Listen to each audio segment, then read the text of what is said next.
नमो नमः। आप सभी को मुहूर्त चिंतामणि के द्वितीय दिन की कक्षा में आप सभी का हार्दिक स्वागत है। हम लोगों ने इससे पहले मुहूर्त चिंतामणि के 4 श्लोकों का अध्ययन किया था। आइए अब आगे के श्लोकों को देखते हैं। नंदा भद्रा नंदिकाख्या जया च रिक्ता भद्रा चैव पूर्णामृतार्कात् याम्यं त्वाष्ट्रं वैश्वदेवं धनिष्ठा यवणं ज्येष्ठान्त्यं रविर्दग्धवं स्यात्। इसमें 2 योग बताए गए हैं, एक मृत योग और एक दग्ध योग। ठीक है। अर्कात, अर्कात अर्थात अर्क कहते हैं सूर्य को, तो अर्कात सूर्यात, सूर्य से यानी कि रविवार से क्रमशः नंदा तिथि, भद्रा तिथि, नंदिका, नंदिका मतलब वही नंदा तिथि, आख्या मतलब कथिता, जया तिथि, रिक्ता तिथि, भद्रा तिथि और एवं इसी प्रकार से पूर्णा तिथि, अगर यह क्रमशः पड़ती है तो क्रमशः कैसे ले जाएंगे? तो रविवार के दिन में नंदा तिथि पड़े, यानी कि रविवार के दिन में प्रतिपदा तिथि पड़े, षष्ठी तिथि पड़े अथवा एकादशी तिथि पड़े, तो क्या योग बनेगा? मृत, मृत योग बनेगा। ठीक है। उसके बाद सोमवार के दिन भद्रा, भद्रा कौन सी होती है? द्वितीया, सप्तमी और द्वादशी को भद्रा बोलते हैं।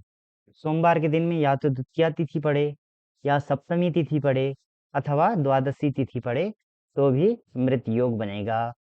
मंगलवार के दिन नंदिका, नंदा तिथि पड़े, मंगलवार के दिन प्रतिपदा पड़ जाए, षष्ठी पड़ जाए, एकादशी पड़ जाए तो भी मृत योग बनेगा, मृत योग बनेगा। उसके पश्चात बुधवार के दिन जया तिथि, जया तिथि कौन सी है? तृतीया है, अष्टमी है, त्रयोदशी है। तो बुधवार के दिन में तृतीया तिथि पड़ जाए अथवा अष्टमी तिथि पड़ जाए अथवा त्रयोदशी तिथि पड़ जाए तो कौन सा योग बनेगा? मृत योग, मृत योग बनेगा। उसके बाद बृहस्पतिवार के दिन रिक्ता, रिक्ता कहते हैं चतुर्थी, नवमी, चतुर्दशी को। बृहस्पतिवार के दिन चतुर्थी तिथि पड़ जाए तो भी अथवा नवमी तिथि पड़ जाए तो भी अथवा चतुर्दशी तिथि पड़ जाए तो तीनों कंडीशंस में क्या होगा? मृत योग बनेगा। उसके बाद चलते हैं शुक्रवार, शुक्रवार के दिन में भद्रा, तो भद्रा यानी द्वितीया, शुक्रवार के दिन द्वितीया पड़ जाए, सप्तमी पड़ जाए, द्वादशी पड़ जाए तो क्या योग बनेगा? मृत योग बनेगा। उसके पश्चात शनिवार के दिन पूर्णा यानी कि पंचमी तिथि पड़ जाए शनिवार को अथवा दशमी तिथि पड़ जाए अथवा पूर्णिमा अथवा अमावस्या पड़ जाए तो कौन सा योग बनेगा? मृतः, मृत योग बनेगा। किससे? अर्कात सूर्य से क्रमशः नंदा तिथि, भद्रा तिथि, नंदिका अर्थात नंदा तिथि, जया तिथि, रिक्ता तिथि, भद्रा एवं इसी प्रकार से पूर्णा तिथि पड़ जाए तो मृतः, मृत योग बनता है। इसमें क्रमशः ले जाना है, कंफ्यूज नहीं होना है। नंदा को सूर्य, भद्रा को सोम, नंदिका को मंगल, बुध को जया, बृहस्पति को रिक्ता, शुक्र को भद्रा और शनि को पूर्णा, क्रमशः ले जाना है। ठीक है, इसमें कंफ्यूजन नहीं लेना है। अब इसके बाद दूसरा योग है दग्धभम, दग्धभम अर्थात दग्ध नक्षत्रम। भ शब्द के 2 पर्यायवाची होते हैं, मतलब भ जो शब्द है वो 2 शब्दों का पर्यायवाची है, एक तो राशि का और एक नक्षत्र का। तो यहाँ पर क्योंकि नक्षत्र का प्रसंग चल रहा है तो यहाँ पर दग्धभम का अर्थ क्या लेंगे? दग्ध नक्षत्रम लेंगे। और रवे है अर्थात सूर्य से, जैसे ऊपर हम लोग लाइन से लिए थे, यहाँ पर भी हम लोगों को कैसे लेना है? लाइन से ही लेना है। ठीक है। तो रविवार के दिन में कौन पड़े? याम्य, याम्य मतलब भरणी। ठीक, याम्य मतलब भरणी। क्यों? क्योंकि भरणी जो नक्षत्र है उसके स्वामी कौन है? यमराज है, इसलिए याम्य अर्थात भरणी। तो रविवार के दिन में भरणी नक्षत्र पड़े तो कौन सा योग बनेगा? दग्धभम स्यात्, दग्ध नक्षत्र बनेगा, दग्ध योग बनेगा। इन वारों को ये नक्षत्र पड़े तो उनको दग्ध योग की संज्ञा दी गई है, क्योंकि दग्ध नक्षत्र की संज्ञा में वो लोग आ गए। उसके बाद सोमवार के दिन त्वाष्ट्र, त्वाष्ट्र जो है वह चित्रा नक्षत्र के स्वामी है, इसलिए त्वाष्ट्र से क्या लेंगे हम लोग? चित्रा। तो सोमवार के दिन में चित्रा नक्षत्र पड़ जाए तो भी क्या हो जाएगा? दग्ध योग बनेगा। उसके पश्चात मंगलवार को चलते हैं। मंगलवार के दिन में वैश्वदेव, वैश्वदेव जो है वह उत्तराषाढ़ा नक्षत्र के स्वामी है, इसलिए वैश्वदेव मतलब क्या लेंगे हम लोग, उत्तराषाढ़ा लेंगे। तो मंगलवार के दिन में वैश्वदेव अर्थात उत्तराषाढ़ा नक्षत्र पड़ जाए तो भी दग्ध योग बन जाएगा। बुधवार के दिन में धनिष्ठा नक्षत्र पड़ जाए तो भी दग्ध योग बन जाएगा। उसके बाद बृहस्पतिवार को अर्यमा, अर्यमन, ठीक, अर्यमन, जो अर्यमा है वह उत्तरा फाल्गुनी नक्षत्र के स्वामी है, तो अर्यमा से हम लोग क्या लेंगे, उत्तरा फाल्गुनी नक्षत्र लेंगे, अर्यमन शब्द है। यहाँ पर हम लोग बृहस्पतिवार को यदि अर्यमा उत्तरा फाल्गुनी नक्षत्र पड़ जाए तो दग्ध योग बन जाता है। उसके बाद चलते हैं शुक्रवार को। शुक्रवार को ज्येष्ठा नक्षत्र पड़ जाए तो दग्ध योग बनता है। तत्पश्चात शनिवार को यदि अंत्य, अंत्य मतलब अंतिम नक्षत्र, तो अंतिम नक्षत्र कौन सा है, रेवती है। तो शनिवार के दिन में अगर रेवती नक्षत्र पड़ जाए तो कौन सा योग बनेगा, दग्ध योग बन जाएगा। ठीक है, आई होप ये क्लियर हो गया होगा। अब चलते हैं क्रकच योग। क्रकच योग क्या है, तो क्रकच योग होता है जब आप वार को और तिथि को आप मिलाएंगे तो अगर 13 संख्या पहुंच रही है, ठीक है, मैं आगे वाले स्लाइड में बताऊंगा। अगर तिथि और वार को जोड़ने पर अगर 13 संख्या पहुंच जा रही है तो क्रकच नामक योग बनता है, जो खराब माना गया है। ठीक है, पहले श्लोक देख लेते हैं। षष्ट्यादि तिथयो मंदाद विलोमम प्रतिपद बुधे सप्तम्यर्के धमाः षष्ट्याद्यामाश्च रदधावने। षष्ट्यादि तिथयः, षष्ट्यादि अर्थात षष्ठी आदि में है जिसके, तो षष्ठी, सप्तमी, अष्टमी, नवमी, दशमी, एकादशी, द्वादशी, द्वादशी तिथि तक हम लोगों को ले जाना है। और मंदाद विलोमम, मंद कहते हैं शनि को, तो मंदाद विलोमम यानी कि शनि से क्या हो जाएगा, विलोम यानी कि उल्टे क्रम में आना है। तो षष्ठी से सीधा जाना है, शनि से उल्टा आना है। तो कैसे, तो कहा कि षष्ठी जो तिथि है वो कब पड़े, शनिवार के दिन में पड़े तो प्रकट योग बन जाएगा। फिर सप्तमी तिथि जो है वो शुक्रवार के दिन में पड़े, उल्टा आना है शनि से, सप्तमी तिथि जो है वह शुक्रवार के दिन पड़े तो भी क्रकच योग बन जाएगा। अष्टमी तिथि बृहस्पतिवार के दिन में पड़े तो क्रकच योग बनेगा। नवमी तिथि बुधवार के दिन में पड़े तो क्रकच योग बनेगा। दशमी तिथि मंगलवार के दिन पड़े तो कर्कच योग बनेगा। एकादशी तिथि सोमवार के दिन में पड़े तो कर्कच योग बनेगा। और द्वादशी तिथि रविवार के दिन में पड़े तो कर्कच योग बनेगा। तो ये अर्थ है षष्ट्यादि तिथयः, षष्ट्यादि तिथि को सीधा ले जाना है और मंदाद विलोमम शनि से उल्टा लाना है, तो ये बन जाएगा कर्कच योग। और उसी प्रकार से ये कर्कच योग क्या है, खराब योग में आता है। उसके बाद दूसरा योग क्या है, तो कहा कि प्रतिपद बुधे, बुधे प्रतिपद, बुधे बुधवार के दिन में प्रतिपद, प्रतिपदा तिथि पड़ जाए। और सप्तमी अर्के, अर्के रविवार के दिन में सप्तमी, सप्तमी तिथि पड़ जाए तो अधमाः कौन सा योग बनता है, अधम योग बनता है। प्रतिपद बुधे, बुधे प्रतिपद बुधवार के दिन में प्रतिपदा तिथि पड़ जाए और अर्के सप्तमी, रविवार के दिन में सप्तमी तिथि पड़ जाए तो भी अधम योग, खराब योग बनता है।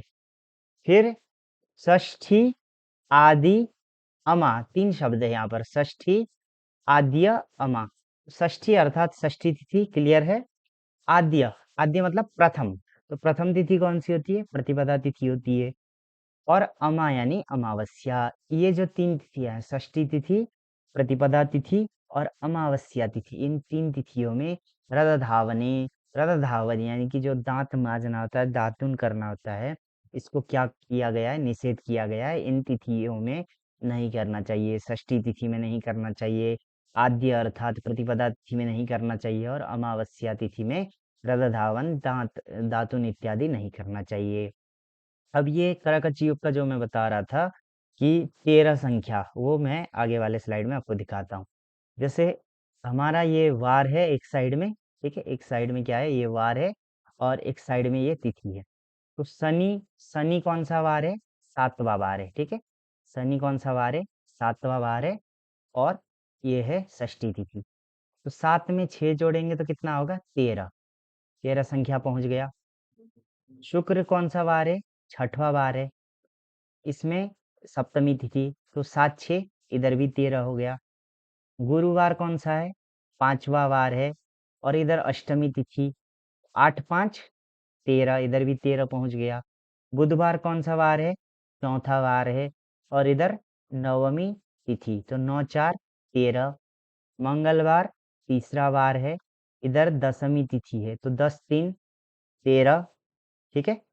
उसके बाद सोमवार कौन सा है? द्वितीय, दूसरा वार है सोमवार और इधर है एकादशी तिथि, यानी कि 11 2 13। और रविवार पहला वार है और इसमें द्वादशी तिथि, अर्थात 12 जोड़ेंगे तो 12 1 13। तो जहां पर भी वार और तिथि का संयोग होके 13 पहुंच जाए, कौन सा योग बनेगा? कर्कच योग बनेगा। उसका जो कर्कच योग बनने का रीजन है ये है। एक हम लोगों को नारद जी का वचन मिलता है, जो हमारी पीयूष धारा टीका है, उसमें नारद का वचन मिलता है कि त्रयोदशे स्युर्मिलने संख्यायास्तिथिवारयोः क्रकचो नाम योगोऽयं मंगलेष्वति गर्हितः।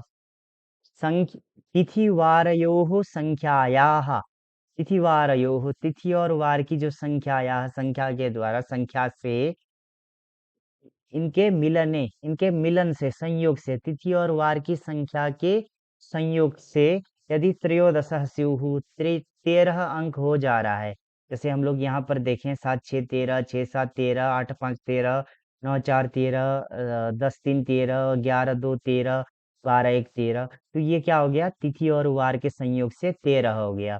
तो अयम कर्कच नाम योग, यह जो योग बनता है वह क्या बनता है? कर्कच नाम योग, कर्कच नाम का योग बनता है, जो मंगलेषु अतिगर्हितः, मंगलेषु मंगल कार्येषु अतिगर्हितः, अतिनिंदितः अस्ति। तो ये मंगल कार्यों में अत्यंत क्या होता है? निंदित होता है। तो इसको इस प्रकार से जानना चाहिए। आगे बढ़ते हैं। अब इसके बाद फिर एक चीज बोलते हैं, कृत्य विशेषेषु निषिद्ध तिथि। कौन कौन सी तिथियों में क्या क्या कार्य नहीं करने चाहिए? षष्ठ्यष्टमी भूत विदुक्षयेषु नो सेवेत ना तैलपले छुरम रतम नाभ्यंजनम विश्वदशद्विके तिथौ धात्रीफलैः स्नान ममाद्रिगश्वसत्। अर्थात षष्ठी तिथि,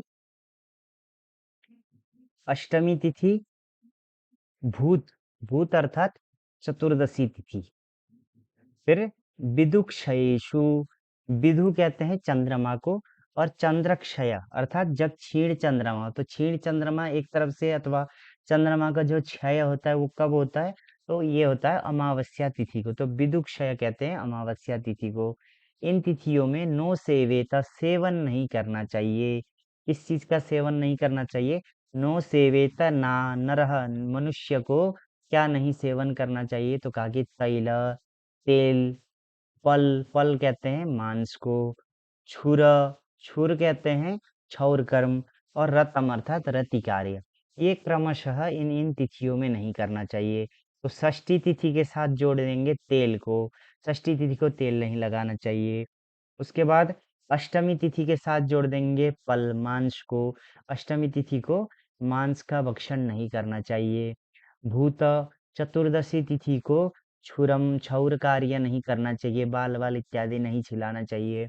और विदुक्षयेषु, अमावस्या तिथि में रतम, रति कार्य नहीं करना चाहिए। इन सब से क्या होता है?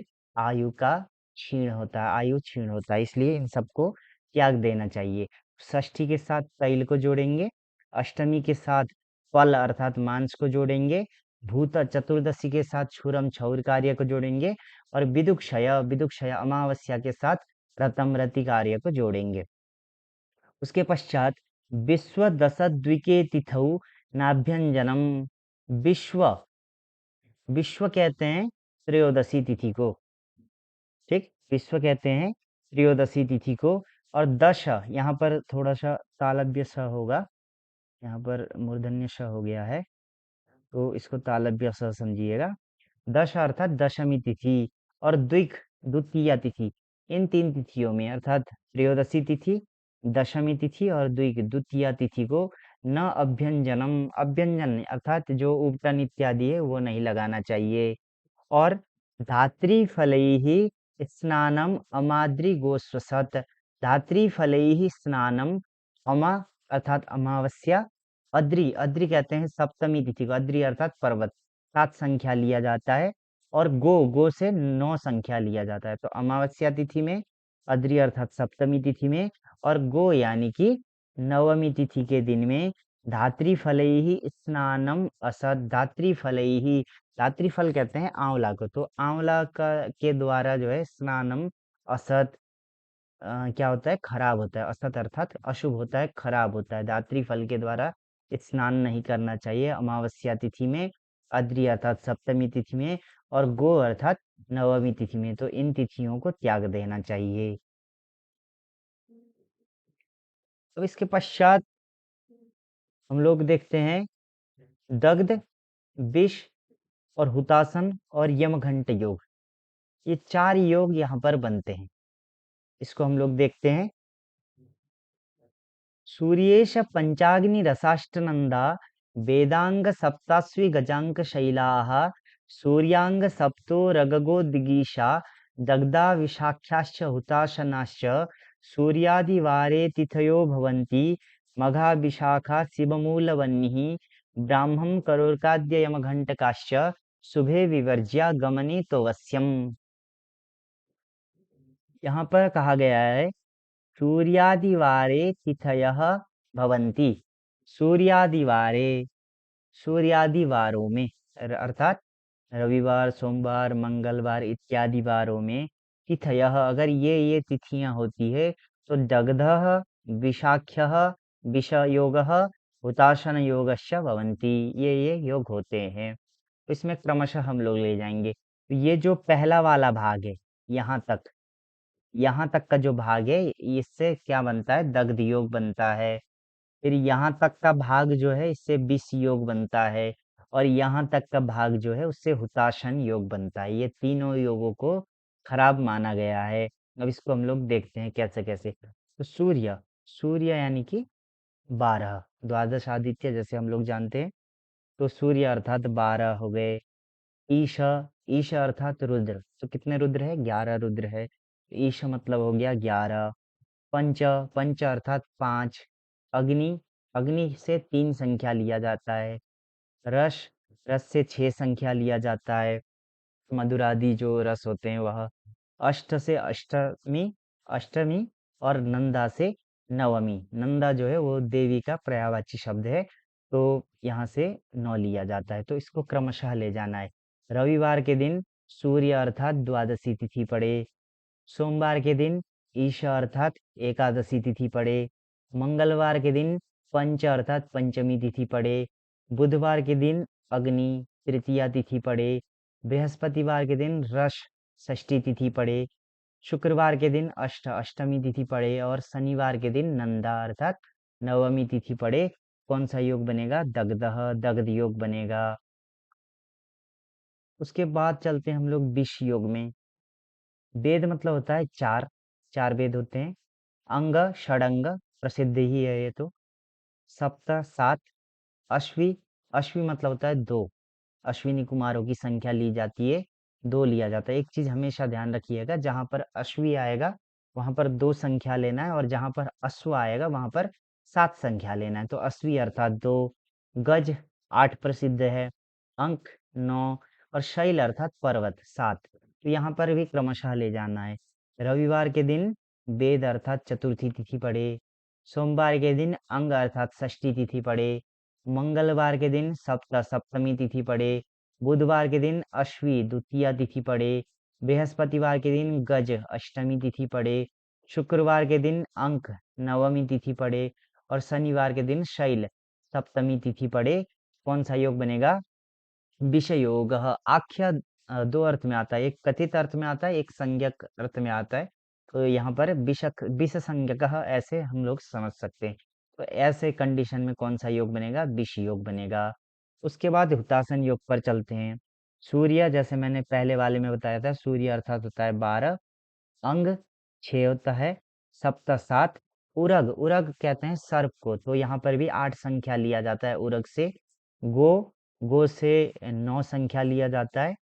दिक दिशाएं, दिशाएं कितनी होती है? 10 होती हैं। 4 दिशाएं, 4 विदिशाएं, ऊपरी भाग और अधभाग, वैसे 10 दिशाएं होती है, तो दिक से 10 लेंगे और ईश से रुद्र 11 अर्थ लेंगे। तो यहाँ पर भी हम लोग क्रमशः चलेंगे। रविवार के दिन सूर्य अर्थात द्वादशी तिथि पड़े। सोमवार के दिन अंग अर्थात षष्ठी तिथि पड़े। मंगलवार के दिन सप्तमी तिथि पड़े। बुधवार के दिन उरग उरग अर्थात सर्प अष्टमी तिथि पड़े। उसके बाद कौन सा वार था? रविवार, सोमवार, मंगलवार, बुधवार, ठीक।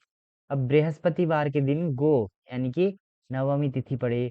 शुक्रवार के दिन दिक दशमी तिथि पड़े और शनिवार के दिन ईश अर्थात एकादशी तिथि पड़े। तो हुताशन नामक योग बनता है। तो वही यहाँ पर तीसरे पंक्ति में कहा कि सूर्यादिवारे तिथयः, सूर्यादिवारों में ये तिथियां हो तो दग्ध विष और हुतासन नामक योग होते हैं। यहाँ तक हुआ। उसके पश्चात कहा कि मघा विशाखा शिवमूल वह्नि ब्राह्मण करोर्काद्य यमघंटकाश्च शुभे विवर्ज्य गमने तो वश्यम। अर्कादि, यहाँ पर शब्द है अर्कादि। अर्कादि अर्थात सूर्यादि रविवासर आदि में अगर क्रमशः ये नक्षत्र पड़े तो कौन सा योग बनता है? यमघंटक, यमघंटक नामक योग बनता है। तो यहाँ पर भी हम लोगों को क्रमशः ले जाना है। तो रविवार के दिन कौन सा नक्षत्र पड़े? मघा नक्षत्र पड़े तो यमघंटक योग बन जाएगा। सोमवार के दिन विशाखा नक्षत्र पड़े तो भी कौन सा योग बन जाएगा? यमघंटक योग बन जाएगा। मंगलवार के दिन शिव, शिव जो है वह आद्रा नक्षत्र के स्वामी है, तो शिव से क्या लेंगे हम लोग? आद्रा नक्षत्र लेंगे। तो मंगलवार के दिन शिव अर्थात आद्रा नक्षत्र पड़े। बुधवार के दिन मूल नक्षत्र पड़े। बृहस्पतिवार के दिन वन्नी, वन्नी जो है वह अग्नि, वन्नी अर्थात अग्नि, अग्नि जो है वह कृत्तिका नक्षत्र के स्वामी है, तो वन्नी से हम लोग क्या लेंगे? कृत्तिका लेंगे। तो बृहस्पतिवार के दिन वन्नी अर्थात कृत्तिका नक्षत्र पड़े तो भी यमघंटक योग बन जाएगा। शुक्रवार के दिन ब्राह्म, ब्राह्म अर्थात ब्रह्मा रोहिणी नक्षत्र के स्वामी है, तो ब्राह्म अर्थात रोहिणी। शुक्रवार के दिन ब्राह्म रोहिणी नक्षत्र पड़े। और शनिवार के दिन कर, कर कहते हैं हस्त को, तो शनिवार के दिन हस्त नक्षत्र पड़ जाए तो कौन सा योग बनेगा? यमघंटक, यमघंटक नामक योग बनेगा। यहाँ पर भी हम लोगों को क्रमशः ही सूर्य सोम मंगल ऐसे करके ले जाना है। फिर कहा कि शुभे विवर्ज्य गमने तो अवश्यम। शुभे विवर्ज्य, ये जो योग बताए गए हैं इनको शुभे विवर्ज्य, शुभ कार्येषु विवर्ज्य, शुभ कार्यों में इनको क्या कर देना चाहिए? त्याग देना चाहिए, अर्थात इन योगों में शुभ कार्य नहीं करने चाहिए। फिर एक पंक्ति दिया गया कि गमने तो अवश्यम, शुभ कार्यों में तो त्यागना चाहिए ही चाहिए, लेकिन गमने तो अवश्यम, गमने अर्थात यात्रा काल है, यात्रा काल में तो अवश्यम, अवश्य ही त्यागना चाहिए, एक भी सोचना ही नहीं चाहिए, त्यागना ही त्यागना है। तो ऐसे करके हम लोग आज 9 श्लोक तक देखे। तो फिर अगली क्लास में मिलते हैं। आई होप क्लास आप लोगों को पसंद आई होगी। अपना फीडबैक ज़रूर दीजिएगा। धन्यवाद।